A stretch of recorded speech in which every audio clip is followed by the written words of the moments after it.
Glória a Deus, queridos. Paz do Senhor, bom dia. Bom te ver aqui. Bom estar aqui na presença do Senhor com vocês. Uma palavra dessa manhã. Feche seus olhos, vamos orar mais uma vez. Mais oração, mais poder, mais oração, mais presença. A oração é a nossa conexão com o Altíssimo. Qual é a nossa distância de Deus? Quanto você está distante de Deus? A distância de Deus, irmãos, é sempre a mesma. Deus está sempre a uma oração de distância.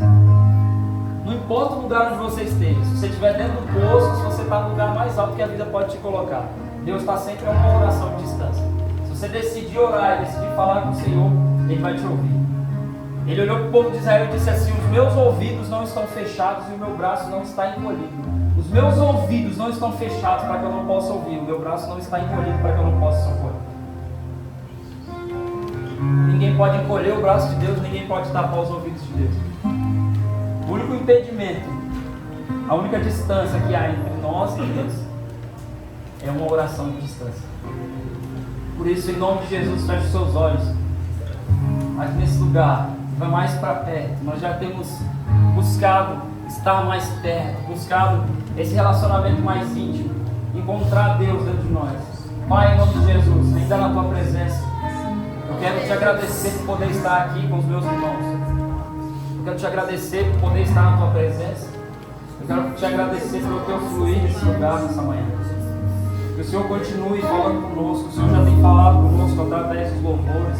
O Senhor já tem nos ministrado, Senhor, através de uma palavra de oferta. O Senhor já tem falado conosco de diversas maneiras. Se eu te peço, continua falando conosco, Pai. Senhor, em nome de Jesus, eu me coloco na tua presença, Senhor, como quem carrega o nome da família. Ah, Senhor, não como quem carrega o meu próprio nome, não como quem carrega o nome de uma igreja, mas como quem carrega o nome da tua família, o nome do teu filho. Que o Senhor trouxe a essa terra para nos formar como igreja, para nos fazer a tua igreja. Oh, Senhor, em nome de Jesus, nós estamos na tua presença hoje, para continuar ouvindo a tua voz, Senhor, para nos dar direção, para nos manter, Senhor, nos teus caminhos, para nos manter na tua presença. Não há nada mais importante, Senhor, do que nos manter na tua presença, do que manter as nossas famílias na tua presença, do que nos manter, Senhor, diante de ti. Usa-nos, Senhor, para trazer mais e mais e mais pessoas à tua presença, para levar os nossos filhos à tua presença. Oh, Jesus, usa-nos, Senhor, sempre, em todos os lugares, Senhor. Em nome de Jesus, em todos os lugares, nós sejamos, Senhor, os instrumentos da tua paz.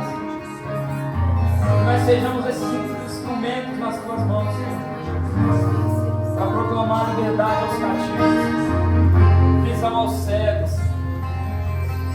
Oh, Senhor, libertação aos oprimidos. Oh, em nome de Jesus, Senhor. Em nome de Jesus. Cura-nos nessa manhã, Senhor. Cura nessa manhã, nesse lugar.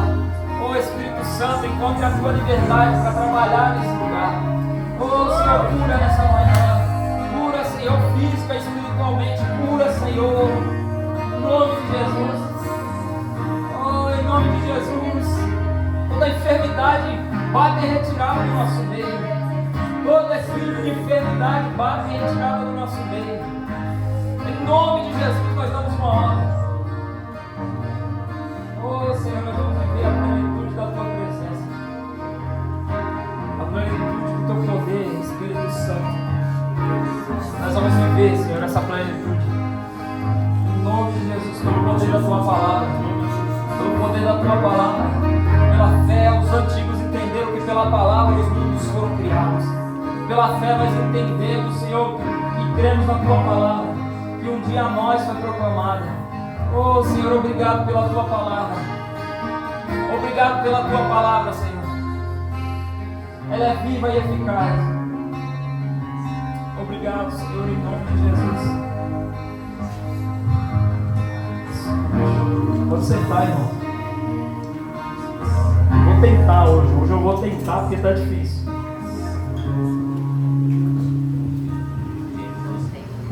Vou tentar ministrar aqui hoje.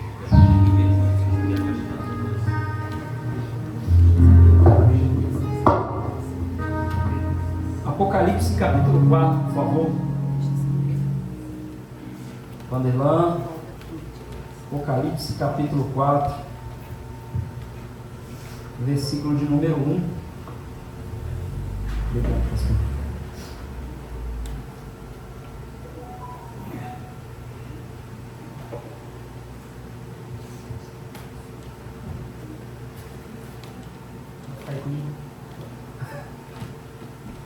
Apocalipse 4, 1. Amém? Quem não achou aí, olha aqui no telão, vou ver se está igual. Igual, né? Eu acho. Apocalipse 4, verso 1 diz assim: Depois disso eu olhei, e eis que uma porta estava aberta no céu. E a primeira voz que eu ouvi era como se fosse de uma trombeta falando comigo, que disse: Sobe aqui e te mostrarei as coisas que devem acontecer. Só isso. Sobe aqui. Queridos, eu sinto que nesse tempo o Senhor tem um chamado para nós subirmos para um lugar mais alto nele. Eu vou depois mostrar algumas pessoas que subiram para esse lugar em Deus. Mas aqui nós vemos o seguinte: o apóstolo João, depois de quase 100 anos vivendo a fé em Cristo, o homem que, quando vai escrever, ele diz assim: o apóstolo amado, aquele que Jesus amou. É como se Jesus não tivesse amado os outros apóstolos, mas João tinha tanta convicção do amor que Jesus derramou sobre a vida dele, que ele dizia: o apóstolo amado, o discípulo amado, perdão. Eu era o discípulo amado de Jesus. Ele é o cara que reclinou a cabeça no peito de Jesus, sentado à mesa, ele sentava mais próximo de Jesus. Ele foi até o final na crucificação, o único dos apóstolos que acompanhou Jesus, desde a sua prisão no jardim do Getsemane até a sua crucificação no Monte Calvário, foi João. Todos os outros se dispersaram, ele dispersou por um tempo, mas ele voltou, encontrou uma maneira com pessoas influentes de acompanhar todo o julgamento de Jesus, de acompanhar toda a crucificação, e no final ele vai dizer assim: todo olho verá, toda língua confessará, até mesmo aqueles que os transpassaram. João estava falando de uma cena que foi muito cruel, que marcou muito a vida dele.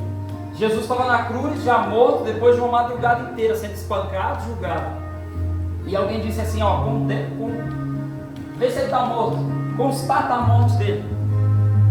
E num ato de crueldade, um soldado romano transpassou Jesus com a lança. E transpassar é entrar por aqui e sair por aqui. Entrou no peito dele e saiu nas costas. Depois de morto, Jesus ainda foi transpassado com uma lança.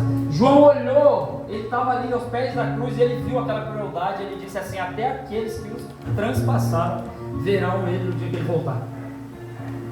Mas como João é intitulado, olhado por todos como o discípulo do amor, o apóstolo que mais fala sobre o amor de Deus, eu entendo que João estava dizendo assim: até mesmo aqueles que o transpassaram estão sendo perdoados por ele.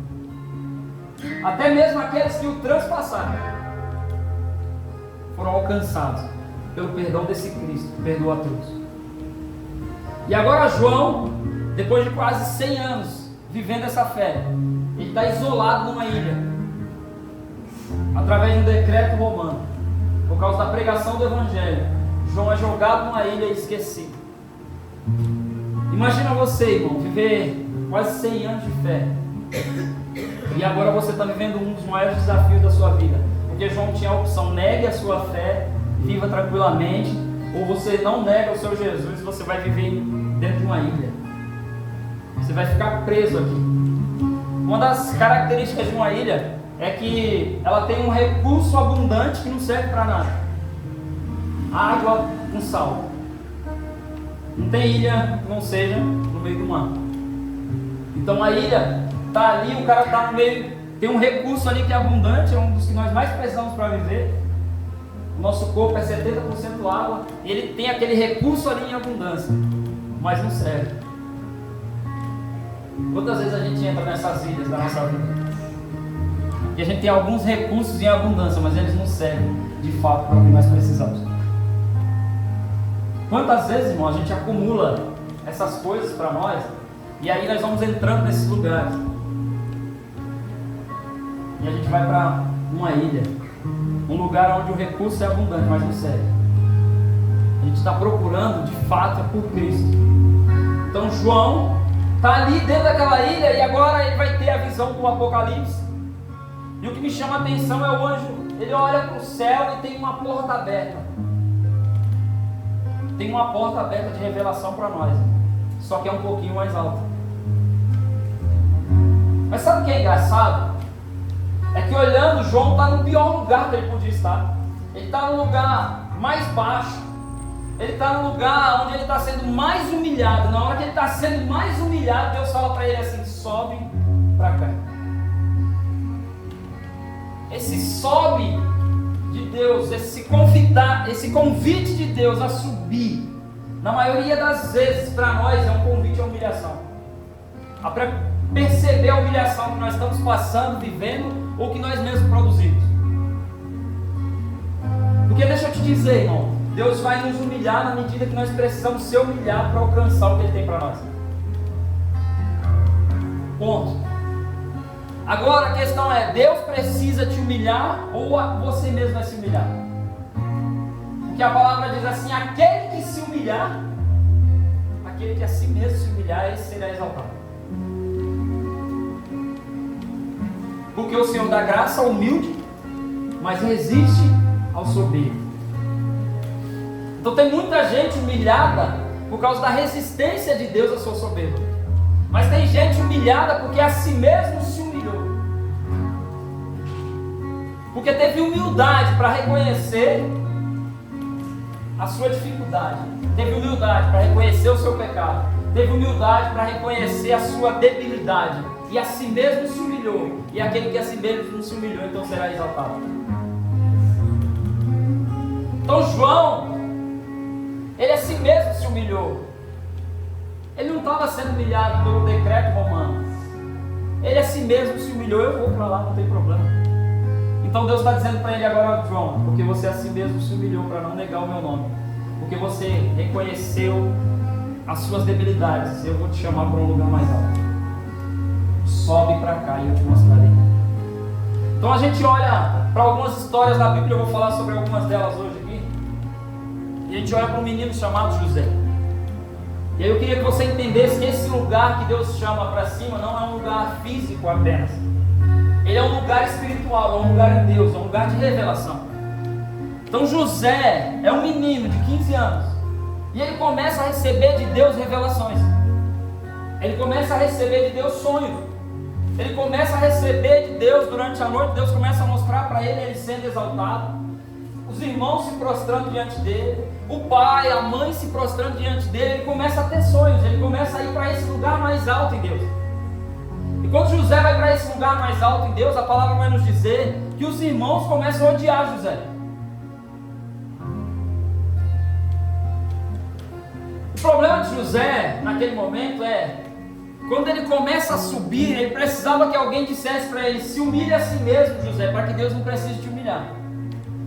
Mas que quando José começa a receber as revelações, ele recebe também a exaltação do pai.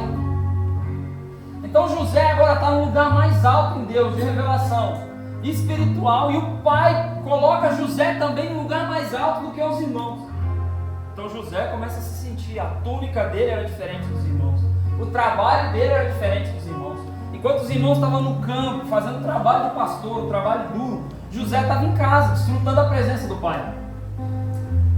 Então em Gênesis capítulo 37, se eu não me engano, 19, José vai procurar os irmãos no campo, por uma ordem do pai, e quando ele chega lá no campo, a palavra dos irmãos é: matemos-lo, joguemos-lo num buraco, lá no fundo, lá embaixo, e veremos o que será dos seus sonhos. Ali começa a humilhação de José.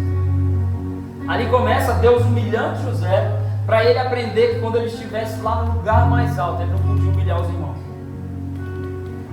José já tinha sido chamado para um lugar muito alto em Deus, mas agora ele precisava se humilhar. Então o que os irmãos fazem? Eles olham para José como alguém que está no lugar mais alto e falam assim: vou jogar ele dentro buraco. Vou jogar ele no fundo, lá no fundo. E veremos o que será dos seus sonhos. Deixa eu te dizer uma coisa, irmão. Eles viram o que seria dos sonhos de José. Talvez você está nesse lugar, talvez alguma coisa te jogou nesse lugar. Mas deixa eu te dizer, nós veremos o que será dos seus sonhos. Nós veremos os sonhos que Deus plantou em você. Nós veremos os sonhos acontecendo. Sabe por quê? Porque alguém levantou e falou: não vamos matar ele não, vamos só jogar ele no buraco. Rubem, o irmão mais velho, falou: não mata ele não, só joga ele no buraco. Rubem queria tirar José do buraco. Quando José está lá dentro, Judá tem a ideia brilhante: vamos vender José. E eles vendem José, José vai para o Egito viver toda a humilhação do Egito.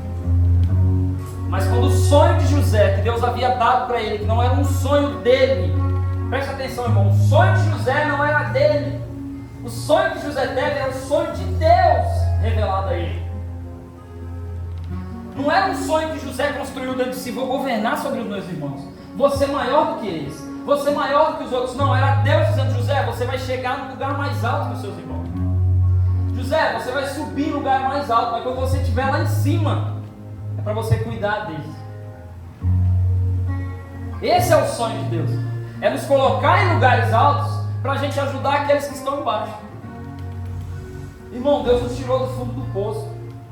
Lembra do lugar onde Deus te tirou? Você sabe o lugar de onde Deus te tirou? Você sabe o lugar de onde Deus tirou a sua família, a sua casa? Você sabe o lugar de onde Deus vai te buscar? Então agora você já está no lugar mais alto. Ainda tem mais degraus para subir. Tem mais lugares para chegar, mas você precisa se lembrar do lugar onde Deus te tirou.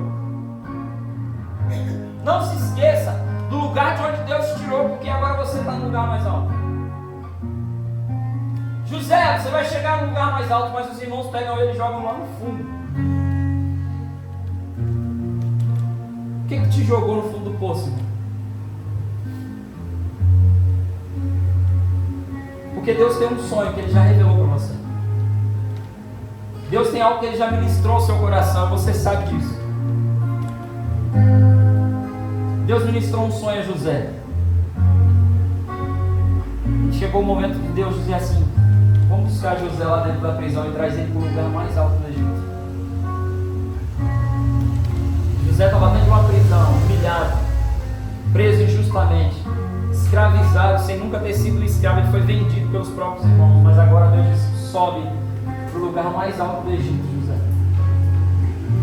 Porque Deus tinha um sonho para a vida de José. Então João está nesse lugar onde José entrou com 16 anos, João entrou com 100. Nesse lugar da revelação, nesse lugar onde Deus mostra o que Ele tem para nós e o que Ele quer de nós, onde Deus vem fazer dentro de nós para que a gente faça aqui fora. João está nesse lugar, e aí ele vê uma porta aberta. E eu digo sempre que quando uma porta está aberta, irmão, nós precisamos ter coragem para passar por ela.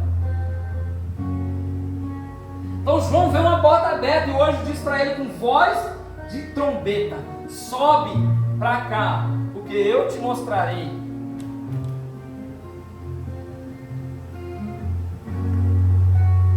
Quando Jesus mandou preparar a última ceia, ele disse para os discípulos assim: vocês vão encontrar um homem carregando um cântaro, sigam esse homem, e aonde ele entrar, vocês preparem a ceia. A palavra vai nos mostrar que aquela ceia foi preparada no andar de cima de uma casa, na casa de João Marcos, que escreve depois o Evangelho. Jesus fala assim: prepara uma mesa no andar de cima, que nós vamos comer lá no andar de cima. Prepara uma mesa, irmão, no andar de cima. O andar de cima não é um lugar físico, é um lugar onde Deus te chamou para estar. É a revelação que Deus já deu para você. É onde Deus está te chamando para orar mais um pouco, para ficar mais um pouco, para permanecer mais um pouco. O andar de cima é esse lugar, eu quero que você entenda isso. Quando Deus vem dar para a igreja, só um corte assim para entender como que Deus trabalha no meio da igreja. Efésios capítulo 4 vai nos dizer que Ele deu os dons. Dentro desses dons tem 5 dons de governo. O que acontece no nosso tempo é que os dons de governo, eles foram tomados pelas pessoas Como se o dom apostólico é o dom do dom da igreja. O dom pastoral é o serviço que serve o apóstolo, são pastores na igreja. Mas não tem nada a ver com isso.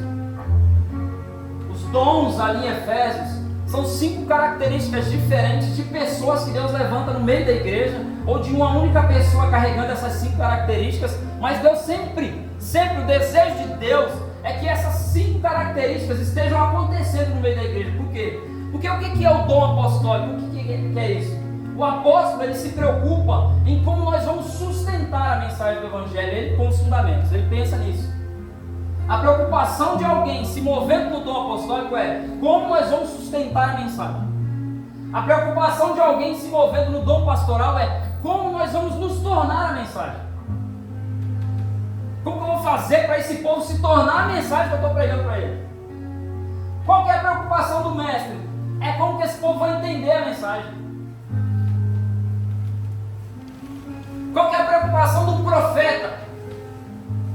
É como eles vão enxergar a mensagem, porque ela é espiritual e eu preciso abrir a mente deles espiritualmente para eles enxergarem a mensagem. E qual que é o coração do evangelista? É como nós vamos levar a mensagem. Então são 5 dons que fluem no meio da igreja, mas só quando a gente sobe para um lugar mais alto. Porque você já sabe o que está fluindo dentro do seu coração. Se essa mensagem precisa ir para muitos, ou nós precisamos viver mais essa mensagem, ou nós precisamos entender essa mensagem. O que está fluindo dentro do seu coração? Começa a fluir nisso, irmão. Se você vai lá num lugar e fala assim, nós precisamos trazer essa mensagem para cá, está fluindo dentro de você um dom evangelístico, está fluindo dentro de você um desejo de evangelizar aquelas pessoas. Mas talvez você olhe para a igreja e está fluindo em você um desejo de ver a igreja vivendo a mensagem do evangelho que ela prega. Então é um pastor nascendo dentro de você. Como que eu vou ajudar esse povo a se tornar a mensagem? Você pode estar fluindo num dom apostólico onde eles estão fundamentados. Eu estou preocupado com o meu irmão que não apareceu hoje. Onde é que ele está fundamentado? Será que ele vai deixar o evangelho? Será que ele vai deixar Cristo? Será que ele vai voltar para o mundo? Isso é um dom apostólico fluindo dentro. É um mover, um fluir do Espírito Santo. Não é para nós mandarmos os outros. Não é para isso. Nada na igreja é para isso. É sempre em favor dos outros, não sobre os outros. Então Deus, ele nos chama para um lugar mais alto para a gente entender essas coisas, para a gente perceber isso dentro de nós. Então ele manda os discípulos prepararem uma ceia no andar de cima. Prepara uma ceia no lugar alto daquela casa, porque nós vamos ceiar lá. Mas esse lugar é o mesmo lugar onde eles vão permanecer depois da morte de Jesus. E a palavra vai nos dizer em Atos capítulo 2 que no cenáculo reunidos eles buscavam o poder. Que no cenáculo reunidos eles oravam, eles estavam no andar de cima. E eles oravam, e eles oravam. E aí a palavra vai nos dizer que veio no dia de Pentecostes um vento veemente, impetuoso, e invadiu aquele lugar, e foram vistas por eles línguas repartidas como de fogo, e todos eles foram cheios do Espírito Santo. Então sobe, irmão, no andar de cima, para ser cheio do Espírito Santo. Sobe nesse lugar que Deus está te chamando, para assumir uma responsabilidade. Eles subiram no cenáculo, no mesmo lugar onde eles comeram a ceia com Jesus. Ali eles permaneceram, e agora eles são cheios do Espírito Santo nesse lugar. Mas eles são cheios no andar de cima para descer e buscar quem estava no andar de baixo. Quando eles são cheios do Espírito Santo e eles começam a falar em novas línguas, não eram línguas estranhas que eles estavam falando, eram novas línguas que eles nunca tinham aprendido.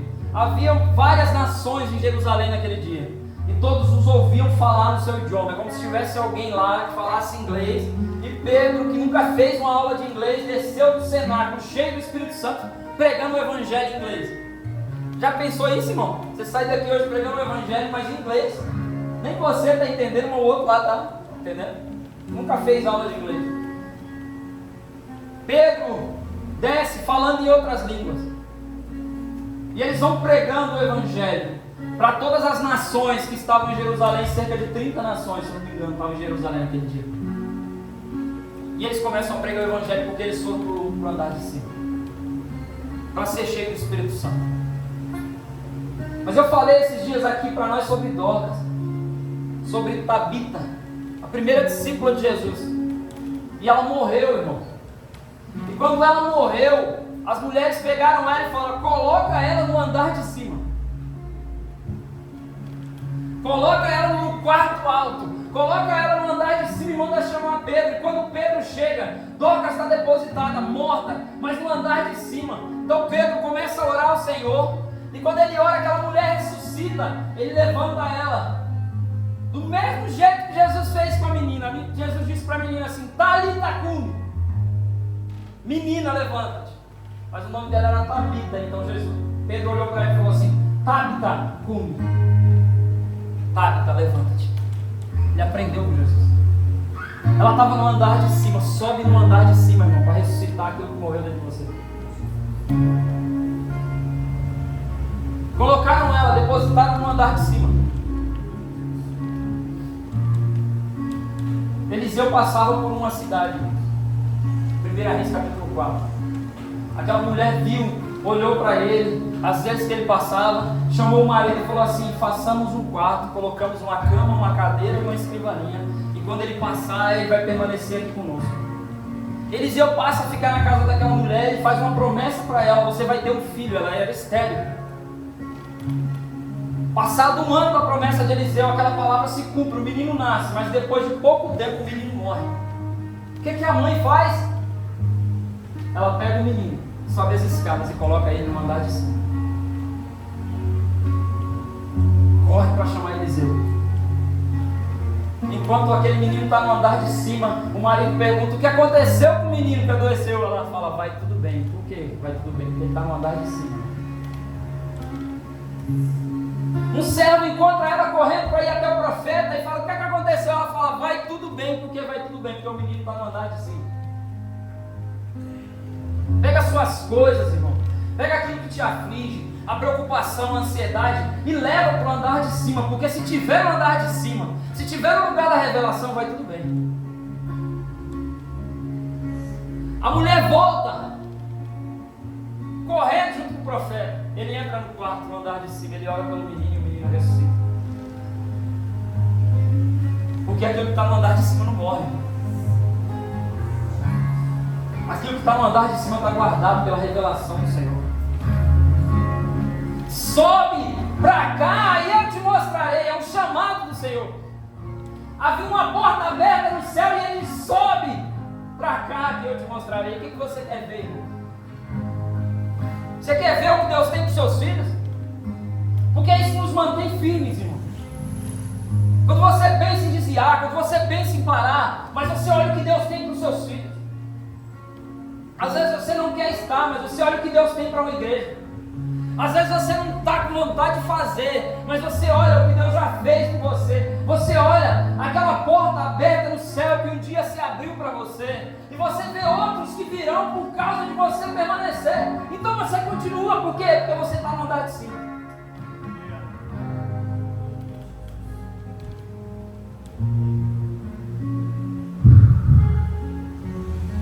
Daniel capítulo 9.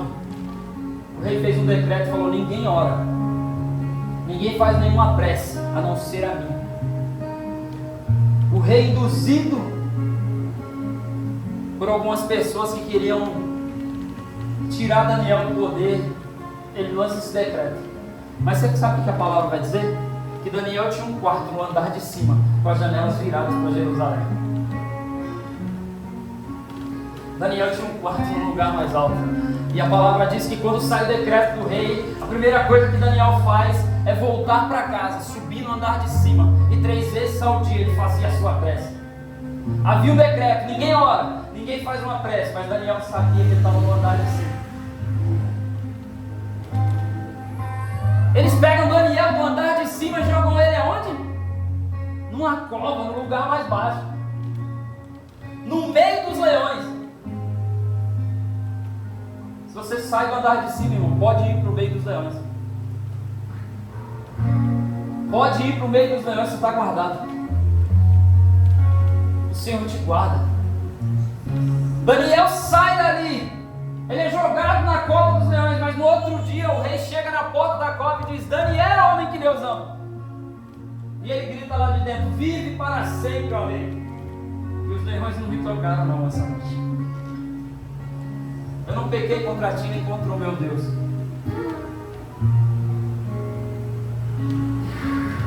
Pode descer, irmão, do lugar de cima e ir para a cova dos leões, que não tem problema. Porque nós ainda temos medo, porque nós não fomos para o andar de cima. Daniel entrou naquela cova sem nenhum medo, porque ele sabia que ele continuava fazendo o que Deus tinha mandado ele fazer. Ele sabia que ele continuava no lugar onde Deus mandou ele estar. Em Atos capítulo 10, o apóstolo Pedro sobe no andar de cima da casa de Simão o curtidor para tirar um cochilo depois do almoço. Ou melhor, para tirar um cochilo antes do almoço, que a comida não tinha saído ainda, apertar com fome, a palavra diz. Quando Pedro sobe no andar de cima da casa, Deus dá para ele uma revelação. Ele vê descendo num lençol, amarrado pelas quatro pontas, todo tipo de animal impuro que o judeu não comia. E a palavra diz, e a voz disse assim: Pedro, mata e come. E ele diz: não, Senhor, jamais comi alguma coisa impura na minha vida. Eu não posso me humilhar, eu estou no andar de cima. Isso é humilhação para mim, Senhor. A palavra diz que a visão se repetiu por 3 vezes. Mas quando na terceira vez que a visão se repete e Pedro vê alguém chegar na porta da sua casa, na porta da casa de Simão Curtidor, no lugar onde ele está passando um tempo, na cidade de Jope. E aqueles homens vêm chamando Pedro, e de repente o Espírito Santo diz a ele: Pedro, desce, vai com eles, nada temendo, porque fui eu que os enviei. Aquela revelação que humilhava Pedro vai levar ele para a casa de uma família. E essa é a primeira família de não-judeus. Essa é a primeira família, as primeiras pessoas a terem uma experiência de batismo com o Espírito Santo, que a Bíblia relata, é a família de Cornélio, um centurião da corte italiana, um romano, que não tinha nada a ver, não conhecia a palavra. Então Pedro entende: a minha humilhação hoje é ir para a casa de um romano, pregar o evangelho para alguém que foi as mesmas pessoas que estavam lá crucificando Jesus, que representa quem crucificou Jesus. Não importa o nosso olhar para as pessoas, irmão, de olhar para falar assim: esse aqui não merece, ou aquele ali não merece, ou eu não vou pregar para esse, ou eu não vou pegar para aquele, ou eu não vou fazer por esse, ou eu não vou fazer por aquele. Deus chamou para fazer por todos. Deus nos chamou para fazer por todos, independente de qualquer coisa. Deus nos chamou, nós não merecíamos. O problema é que quando a gente sobe, como Pedro subiu para o lugar mais alto, às vezes é difícil para nós descer e se humilhar. Às vezes é difícil para nós descer desse lugar e se humilhar. Descer desse lugar e se humilhar.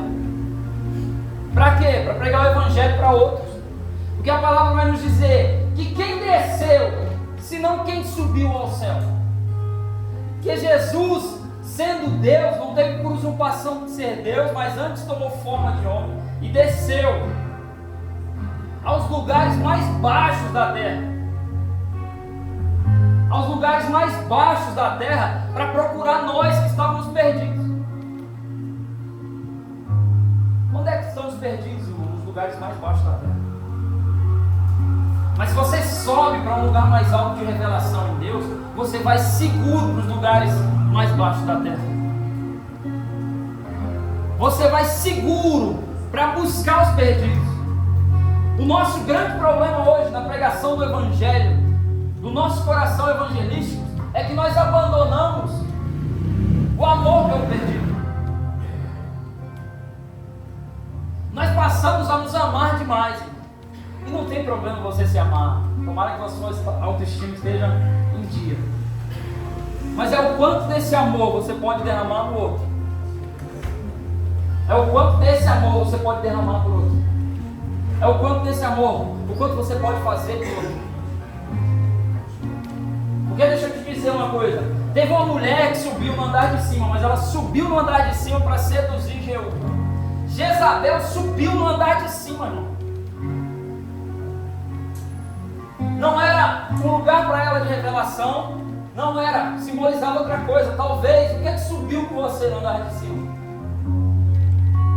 Jezabel subiu no andar de cima para seduzir Jeú. Jeú está aqui embaixo e ele fala assim: quem é que já está aí em cima?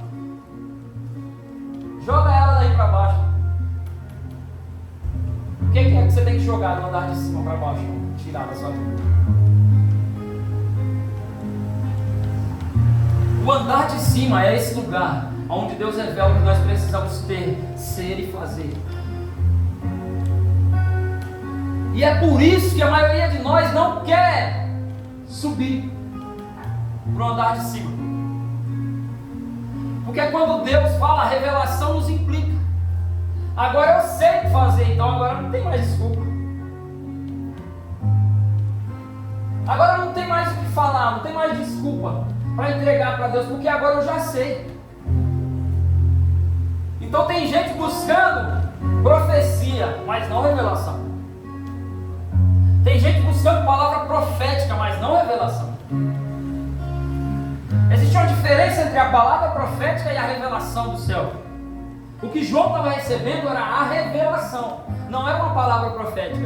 A palavra profética, por vezes, ela depende da nossa ação, a revelação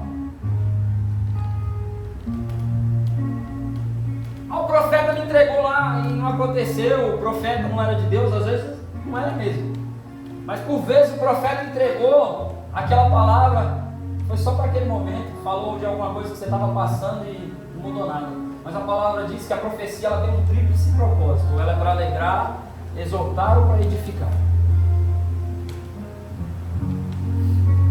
É certo, irmão, que por vezes Deus vai enviar um profeta para te alegrar. Se você estiver triste, pode ficar tranquilo. Mas a exortação de Deus, ela dói um pouquinho. A edificação de Deus, ela dói um pouco, porque para edificar tem que cavar, tem que ir mais fundo. Então esse lugar em Deus é um lugar de revelação. Então o Apocalipse está nos dizendo: sobe para cá para receber revelação. Em Reis está dizendo: sobe para cá para ressuscitar os seus sonhos e promessas. Em Atos está dizendo: sobe para cá para ser cheio do Espírito Santo. Em Gênesis está dizendo: sobe para cá para governar em favor dos outros. A pergunta para nós é: quem é que vai subir? Quem é que vai subir? Quem é que vai dizer: eis-me aqui, envia-me a mim? Quem é que vai para esse lugar da revelação? Quem é que vai assumir essa responsabilidade por um povo, por uma pessoa que seja, por uma família que seja? Porque o que é essa revelação? Talvez é olhar para alguém que todo mundo desprezou, é olhar para alguém que todo mundo abandonou, mas olhar e dizer: Deus, qual é a revelação que o Senhor tem sobre essa vida? E aí quando Deus te revelar quem Ele é em Deus, você vai até os lugares mais baixos da terra para aquela vida.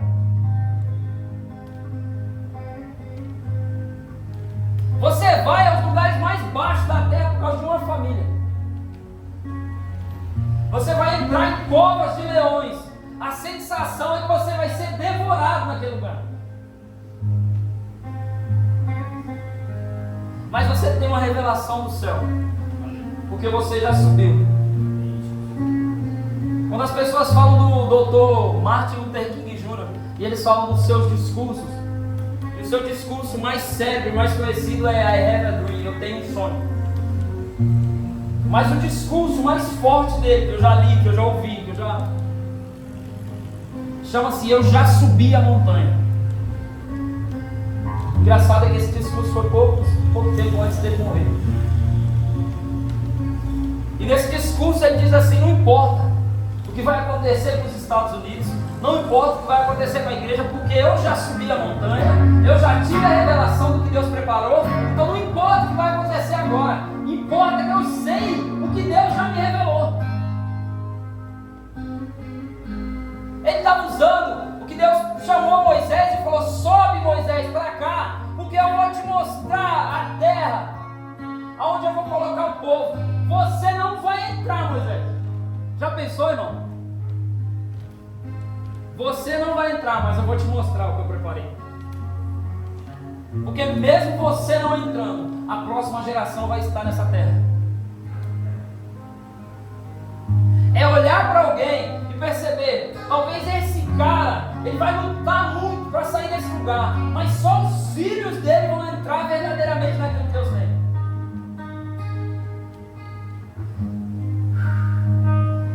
Deus vai reconstruir essa família a partir da próxima geração. Vai começar agora o trabalho. Vai doer. Quem vai sofrer mais são os primeiros. Quem vai na frente, irmão, sempre sofre mais. Mas você vai lutar lutas que os seus filhos não vão ter que lutar. Você vai lutar lutas que os seus netos não vão ter que lutar.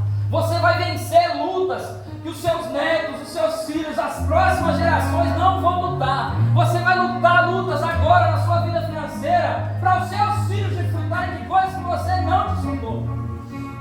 Você vai lutar guerras agora para que os seus filhos tenham coisas que você não teve. Você vai subir para ter essa revelação do que Deus preparou para todas as gerações da sua casa, não é só para você. Lute as suas guerras. Suba mais para perto, vá mais para perto, sofra mais. Mas eles não vão lutar as mesmas guerras, eles vão lutar guerras novas. Eles vão lutar guerras maiores. Eles vão lutar guerras para conquistar coisas maiores. Por isso o Senhor está nos chamando, sobe para cá. Não é por causa de você, irmão, tira o olho de você. Olha para a próxima geração. Olha para os outros. Olha o que Deus já colocou em você. Entrega o seu testemunho para outro, para um que seja. Para um que seja, olha o que Deus está fazendo na minha vida. Convida um para tomar um café e fala um pouco. Vai na casa de alguém e fala um pouco daquilo que Deus fez, daquilo que Deus está fazendo em você. Ah, mas eu não sei pregar, eu não sei falar. Ah, sabe, irmão. Você sabe. Porque você sabe o que Deus tem feito dentro. Muito mais do que o que as pessoas têm visto, você sabe como que Ele está mexendo aqui dentro. Você sabe o que Ele tem feito, você sabe como Ele tem mexido dentro de você. Procura alguém e diz para essa pessoa. Fala para ele. Sobe. E aí você vai começar a ver como Abraão viu, porque Deus falou para ele assim: Abraão, sobe. E olha para a direita, para a esquerda, olha para todos os lados, porque eu vou te mostrar aquilo que eu preparei para a sua família, para as próximas gerações. A palavra vai nos dizer que pela fé, Abraão e muitos outros heróis não alcançaram a promessa. Como assim, irmão? Não alcançaram a promessa pela fé? Pela fé eles viveram, mas não alcançaram a promessa. Mas eles creram que a promessa que Deus preparou se cumpriria nos seus filhos. Abraão não alcançou a promessa. Isaac não alcançou a terra da promessa. Jacó não alcançou a terra da promessa. Mas os seus filhos alcançaram a terra da promessa.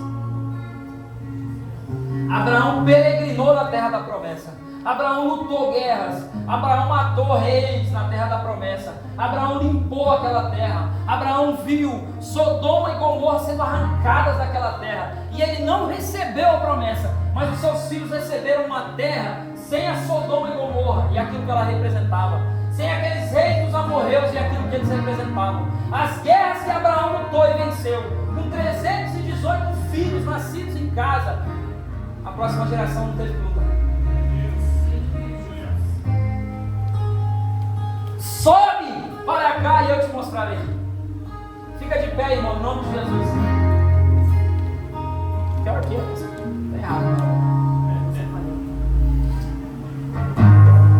Ai, não passa.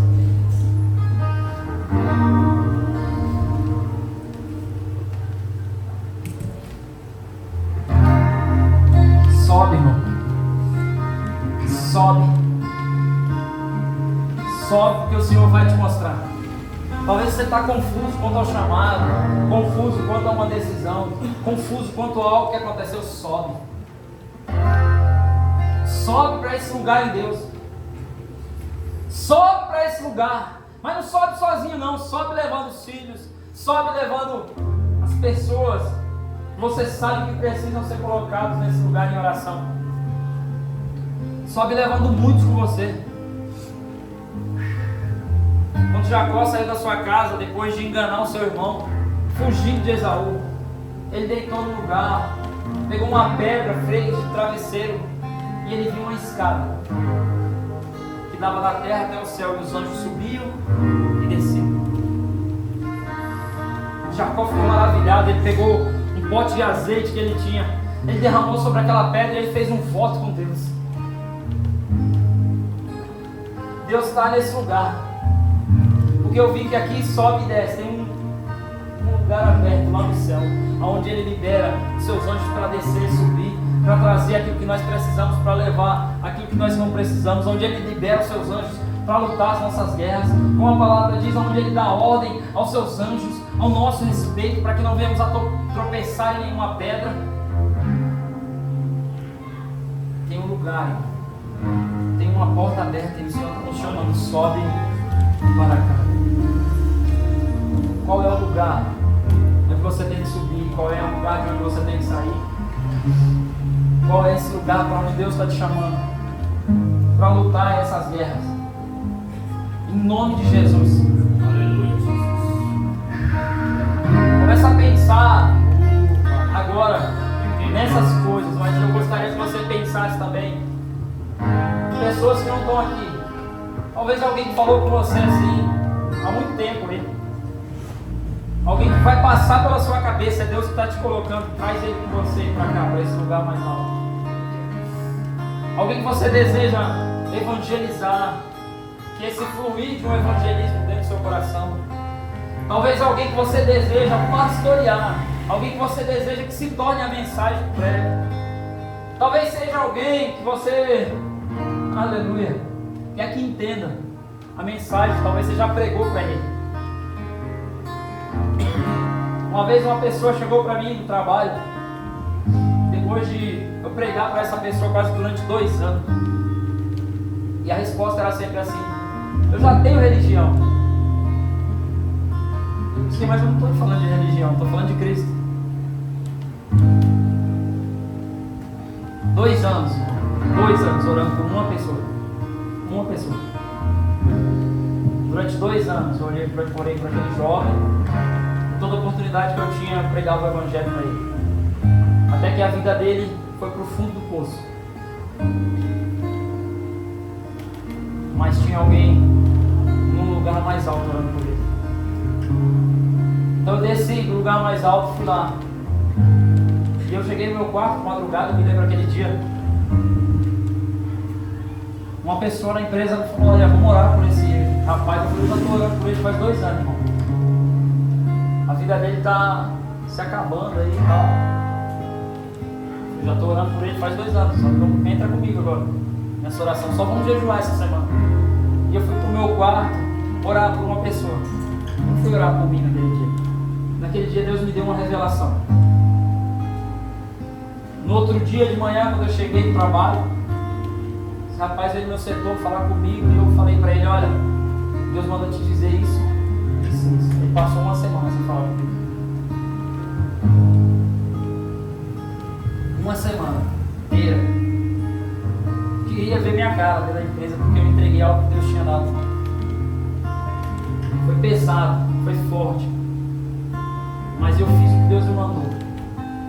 Na outra semana nós tínhamos uma célula, e ele me procurou de manhã: bom dia, já estava sem falar comigo 1 semana. Eu vou na célula hoje, viu? Então você semana sem falar comigo, agora vem aqui falar comigo, vai pra célula, é doido? Falei, tá bom, irmão. Eu nem ia pra célula naquele dia. Já tinha desmarcado, já tinha falado, pastor, não vou pra célula hoje não. Aí fui pra casa, depois de fazer hora extra, sem me trocar, sem nada. Falei pra nós, vamos pra célula. Ela falou, o quê? Eles falaram que não ia. A gente tava morando lá em Cotia, a célula era aqui em Osasco. Não tínhamos preparado nada, saí da empresa de uniforme, não tinha trazido roupa nem nada, porque eu não ia pra célula naquele dia. Mas nós esperamos por ele, chegou e nós fomos pra célula. E naquele dia aquele jovem se converteu, naquela célula. Estou te contando isso, irmão. Não é porque eu sou melhor do que você, não. Só porque Deus colocou um fluido no meu coração por uma vida. Não vem de mim. Isso não vem de vós, é dom de Deus. Pela graça sois salvos mediante a fé. Isso não vem de vós, é dom de Deus. Agora, não abrace a indiferença. O contrário do amor não é o ódio. Eu acho que ninguém aqui odeia ninguém, irmão. Você pode até não gostar da atitude de uma pessoa, ficar distante, mas eu acho que ninguém odeia outra pessoa, odeia essa pessoa. Aqui, conhecedor do Evangelho, acho que ninguém odeia. Mas pior do que odiar é quando nós passamos a tratar com indiferença. Porque Jesus diz assim, porque você já matou ele dentro do seu coração. Você já matou aqui dentro. Então não trate, não olhe, não perceba mais ninguém com indiferença. Não mate ninguém dentro do seu coração. Leve todos para um lugar mais alto. Leve todos, não importa o que fizer com você. Ah, não foi com você, cara. Leva para um lugar mais alto, irmão. Leva para esse lugar de oração. Leva esse nome com você. Leva isso dentro do seu coração. No lugar mais alto vai ressuscitar dentro do seu coração, assim como no lugar mais alto ressuscitou Dorcas, assim como no lugar mais alto ressuscitou o filho da sua vida. Deus vai ressuscitar dentro de você essa pessoa. Em nome de Jesus. Vamos para esse lugar mais alto, irmão. Vamos como igreja para esse lugar mais alto. Vamos para esse andar de cima como igreja. Em nome de Jesus, feche seus olhos. Pai, ainda na tua presença, Senhor, nós queremos, na ousadia do teu Espírito Santo, como diz a tua palavra, chegamos, pois, com ousadia ao trono da graça, a fim de receber misericórdia e encontrar graça.